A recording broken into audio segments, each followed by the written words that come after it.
let's play Shadows of Brimstone. We're making camp so Professor J. Randall Brown can get rid of all this wounds and sanity damage, and then we need to roll a d6 for each piece of Darkstone here. Any Darkstone items, Randall? Yes.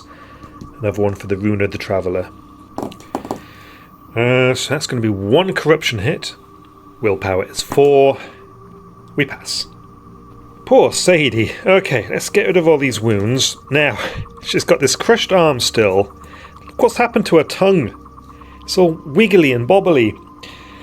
Nonetheless, let's check for Darkstone corruption. Anything on the items? What's this? Tome of Antaro. No, so just the 2 rolls. Uh-oh, 2 corruption hits. Her willpower is 5. Passed 1, so she is now on 3 corruption points.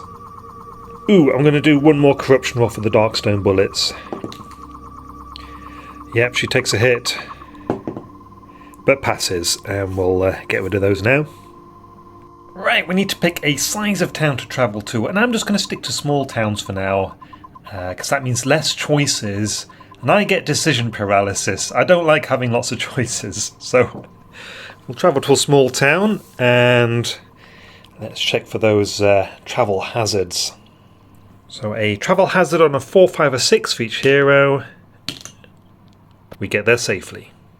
What kind of town are we rode up into? 10. A river town. Known for being a centre of trade and commerce, a river town is a bustling hive of gamblers, merchants and thieves. Travellers come from far and wide to find the latest in exotic goods. So river towns always have a street market and a gambling hall over here on the river. There's also a black market alley, and there are free items available for sale here, including a deflection field, perhaps looted from the corpse of John Liver-Eating Johnson. Sadie might be interested in this option, finding work at the docks, since that is a strength-based test to earn some extra cash. Let's see what the other buildings are. We've got a docks office, mutant quarter, and general store. Before we check into the hotel on day 1, we need to draw a daily event. High noon. Having a run-in with one of the rougher-looking locals, you find yourself challenged to a duel in the streets at high noon. This affects a random hero, so 1, 2, 3, it will be Randall. It is. So Randall, you can do the cowardly thing and back out from this duel. This will end your town stay and you'll get no starting grit for the next adventure, but I think he's going to go for it. So here we are on the special town map with a bandit. You're one of those Crimson Hand scumbags. Draw! So we roll a d6 for each character and add their initiative to see who is quickest on draw. So Randall, your initiative is 4, so you get 7, and the bandit has an initiative of 5, so also gets 7. Enemies always win initiative ties, so the bandit will open fire with his bandit pistols, 3 shots, scoring 2 hits. Can Randall dodge? He dodges 1, but still takes 1 of those hits. Now, in the duel mission, the bandit's damage and health are multiplied by the hero's level. Randall is a level 2 hero, so this is going to deal 4 damage. Oof! And on the subject of wounds, because Randall has the Ring of Zoo, which is an artifact with a value of $850, his current health is going to be 18, not 17. Randall can roll for movement, but you can't move on the first round of a duel. However, that 1 will get you a point of grit, and then you can take aim with your rifle. Ooh, that's not a good start. Let's spend that grit immediately and try aiming again. Still pretty poor. The shots fly over the bandit's head. Right, next round, let's see who gets the initiative. Ooh, it's Randall this time. Movement. Not going very far. We do get a grit. I was going to see if I could get some cover, but that 2 points of movement isn't going to get me very far. Let's try the Colt rifle again. I believe that's 3 times in a row. I've rolled a 1 and a 3. Let's spend a grit. Better.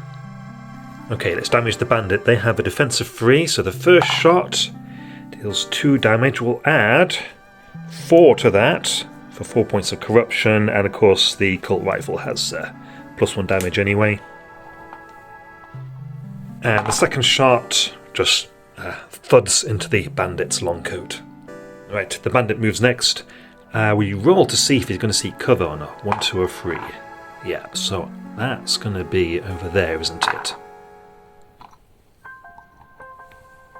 And then with that last movement point, he needs to go between the 2 squares, like that. Peeking around the corner. Right, here comes the hail of pistol bullets. We have 2 hits, and one of them is a 6. That is a hail of bullets, which counts as 3 hits. Okay, Randall, you better enter bullet time and try and dodge these shots. Yep, he's been shot for 8 points of damage. Alright, this is not going Randall's way. Next round, let's roll for initiative. Randall gets to shoot first. Movement, 4, so that's 5 with Rune of the Traveller. I can either seek cover myself or move around to get a better line of attack. I think just 1 good rifle shot will end this, so we'll move here and open fire. 1 hit. Let's see some damage. Right, so we'll add 4 points from the corruption, +1 for the rifle. That's 7, -3 for the defense. Another 4 damage, that's enough to take you out. Right in the chest. So the Professor's honour is intact. He will gain 50 experience points, and he will be restored to full health and return to 1 grit. Well, that was a fun little diversion. It does take up Randall's day, so he'll just spend the rest of the day at the hotel, which would cost $20, but because of his Crimson Lodge ability, it doesn't cost him anything. Sadie likes to hang out with the scum, so she'll head over to the campsite. 11. Uneventful night. It's an uneventful evening of drunken debauchery and raucous songs around the campfire. Okay, Sadie, what would you like to do today? Have you got about $500 in cash? That's not really enough dollars, is it? I think we'll have her find work at the docks. Right, I'm kind of reminded of Shenmue here. Her strength is 5, so she's taken an injury, and then she has earned $75. Right, there's your pay, Sadie, and a barrel rolled onto your foot, and you take 2 wounds. That's the end of day 1, so let's see if anything creepy happens on a roll of a 1. No, we're okay. Day 2 in the river town, and I think Randall's going to head to the street market to pick up some bargains, and Sadie's obsessed with getting more money. She's going to head to the riverboat. Let's check for a daily event. Travelling tonic wagon. Rolling into town, a travelling tonic salesman opens up the sides of his cart to show his wares. Each hero may purchase up to 3 tonic tokens at a cost of $100 each. But there is a 1 in 3 chance that the tonic is snake oil. I'm dubious. Well, I'll think about it. Let's move on to Sadie, and she's going to visit the riverboat. And the main attraction here is the Devil's Wheel. I want to try it. Alright, what's going off? The gambler sitting across from you places his most prized possession on the table to cover his bet. If you play 5-card draw poker during this location visit and win during the first game, you may also draw a world card, and then an artifact card from that world as an extra reward. Well, let's put a pin in it and play the Devil's Wheel. $25 buy-in. Right, we'll need the actual Frontier Town box lid for this. And then we arrange the Devil's Wheel and some mine artifact cards like this. And then I need to roll 3 dice, and I'm going to use the lucky poker dice here and have them bounce off one of the lid edges. Right, I'm going to just do a practice throw first. This is a practice throw, it doesn't count. Am I going to have to throw harder? Alright, this is the real throw. Okay. Maybe I should use lighter dice, actually. Yeah, let's do that. Alright. Here we go! Holy crap. Alright, so that is nothing, but we do get a couple of rerolls, so let's re-roll. Let's try the poker dice. So this is the second re-roll. Alright, so we've got a 6 partially on an artifact card, so that is worth 6 points. Don't want 6 points, need more than 6 points. But we do get a third and final reroll. Alright, here we go. I'm going to try bouncing off that wall this time. Crap. So we get a total of 8 points, which is no reward. This is a game that needs some practice, I think. Well, we can play it up to 3 times per visit, so Sadie will spend more of her dock earnings.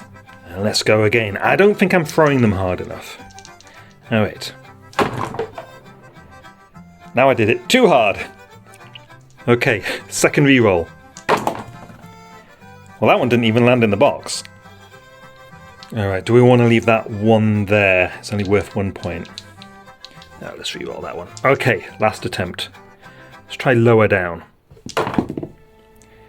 I scored 6 points, that's nothing. So the devil wins this time. Viewers, have you tried the devil's wheel? How does it go for you? Is there an act to it? Let me know. Alright, Sadie's not done yet. She's going to play 5 card draw poker. So this is a $50 buy-in. Let's get some cash. Alright, let's roll 5 dice. Well, we've got 2 1s and 3 5s. Now, that is a full house, but even though I've got a full house, I still need to make a gunning test to actually win. Well, let's give it a go. So, I'm not making an extra bet, I'm not folding, so we just need to make this cunning test. Sadie's cunning is an impressive 1. She doesn't pass. Now, I can spend grit, which I will do.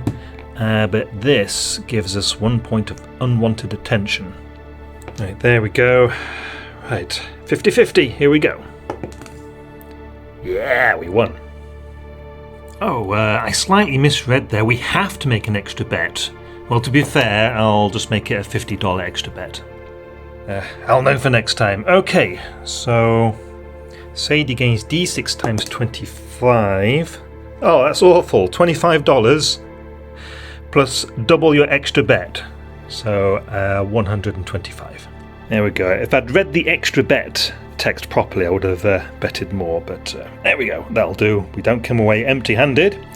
We have just won some money in gambling, so we get another point of unwanted attention for Sadie. Alright, I think she's done here. Being as she's not particularly cunning or lucky, and I'm rubbish at throwing the dice for the devil's wheel, I don't want to gamble here anymore. She's done. I mean, there is rob the gambling hall cashier for outlaws, but it's a cunning test. Now, as Sadie won her first game of cards, that desperate gambler had put up an artifact, hadn't he? So, we gain this as well. The Orb of Rokal. A magic artifact. For each corruption point you currently have, your attacks are +1 damage. Anytime you kill an enemy, take 1 corruption hit. That seems pretty risky. That seems more like a Professor Randall Brown kind of item. Sadie can hang on to it for now. Whoops, one last thing for Sadie. Forgot that Rivertown is a wealthy town and all prices are +$10, so that's going to include the buy-in for the gambling. So she played 3 gambling games, she needs to cough up another $30. Alright, Randall, over to you. Let's see what we've got going off at the street market. Rare deal. Something on a high shelf at the back of a market stall catches your eye. So we need to get an Otherworld artifact, which I can then buy for half the price listed on the card. Round up to the nearest $5. Okay. Alright, well, it's got to be from the Targa Plateau, because that's the only Otherworld I have so far. It's our friend the Frozen Isopod again. Available for $150. Do I want this? +1 lore, +1 max grit. And then there's a chance at the end of an adventure it will wake up. Right, well, Randall, you do have about $1,000 to spend. Let's see what's available. A couple of new token types available here. He's got room for 2 more tokens in his side bag. I'm not familiar with these tokens. Spices, discard to add D3 damage, but he would take 1 wound. Potions, add +2 to a skill. Exotic herbs, remove D3 corruption points. That could be quite good for managing his corruption level. And then a lantern oil messes around with hold back the darkness rolls. We'll also check for Randall's crimson lodge ability. So we need a 6 to get a freebie. No. So yeah, we'll buy the exotic herbs. That's going to be $210. There's our token. Now, do we want this rare deal? Randall doesn't really need another point of lore. He's already got a lore of 6. So I'd really just be getting it for the max grit. Yeah, go on then, you've twisted my arm. Right, we've got the black market items. We need to see what value they are. So I could get the journal page for a mere $75. 2 bandages for, what would that be, $100. Randall's always interested in strange texts. He will buy the journal pages. Oh, I think he needs to pay an extra $10 for that isopod due to Wealthy Town. Doesn't need to do that for the black market item, as it says that's already included. Randall enters the back alleys, and I think we're going to sell the Darkstone. I don't think I want to accumulate a lot of Darkstone until we get the tome chest from a blacksmith. Alright, piece number 1. So 6 times 20 and then plus 10 for the River Town's Wealthy Town bonus. Alright, piece number 2. Not such a nice piece, but that's still $90. And then the last piece, another $90. Right, not bad, could have been better. Let's see what else is available to buy in the street market. Ooh, go on then, a little bit of street gambling, so that'll be $35. Let's see if we can get lucky on the first roll. Nah, that's nothing. I don't want to do any re-rolls, you have to pay for them. Alright, what else we got? Hats. Can't wear a hat, I'm wearing my nice Inquisitor's helmet. Some weird horses. Nothing here is really Randall's style, so I think I'll leave it for today. And with that, it's the end of day 2. Any weird events? No. On to day 3. Alright, Randall goes back to the hotel. Sadie slums at the campsite. Let's see what today's daily event is. Market prices go up. Supplies are running short since the last demonic attack. Everyone is a little spooked, trying to gear up before the next wave hits. All prices in town today are an extra $10. Does Sadie get into any trouble over there? 8? Nope, that's an uneventful night. That's fine. Right, let's have a little bit of an equipment swap about. Sadie will give the Orb of Rokal to Randall. Randall, you give that looking glass to Sadie. She might appreciate the extra cunning. Alright, where should we go? Right, Randall. There's some weird stuff going off in the Mutant Quarter. But they do sell cheap dynamite, so I think we'll go there. And then Sadie, I think we'll have you go to the docks office. Alright, Sadie, we'll do the docks office first. 6. The smell of death. All too familiar at the docks office. No effect. And then, Doctor, if you wouldn't mind, can you treat some of Sadie's corruption? We'll try and get rid of 2 points, so that's $200. Hopefully it won't hurt too much. And then for each of these we roll a die, and on a 1 to a 3 we take D6 wounds. Ouchie. Oh dear. So the doctor hacked off a bit too much there, and Sadie takes 10 wounds. I'm not sure if it was worth it. Curiously, Sadie's outlaw armour protects her here, because armour saves are made whenever you take any wounds for any reason. Not quite sure how it's helping her during surgery, but we'll go with it. Right, there we go. So she actually only takes 1 wound. Let's see if this doctor could do any better than the last one at fixing her crushed arm. So it's going to cost $150. Oops, forgot about the market price is up price hike and the wealthy town price hike. So that's an extra $20 and another $20 from the corruption treatment. Alright, here we go. Down. Botched. The injury is too severe. It can never be healed through surgery at the doc's office. I'm not trusting this guy to deal with Sadie's tentacle tongue, so we'll move on to Randall now. Right. Oh no, what's this? Something has gone terribly wrong. The mutant quarter has been torn apart as an expanding mass of tentacles and flesh smashes everything in sight and pulls screaming townsfolk into its ever-growing form. So, the mutant quarter is destroyed. Blah. Every hero in town must immediately pass a Law 6+ test to help fight back the beast. Step back, this is my forte. Let's spend a grit. Alright, with the help of his mysterious artifacts, Randall scores 2 6s. And Sadie, with a Law of 3, you do not get any 6s. 40 XP for Randall. We can choose 2 locations to be protected, so we'll protect doc's office and the general store. So, is the street market destroyed? Nope. Is the riverboat destroyed?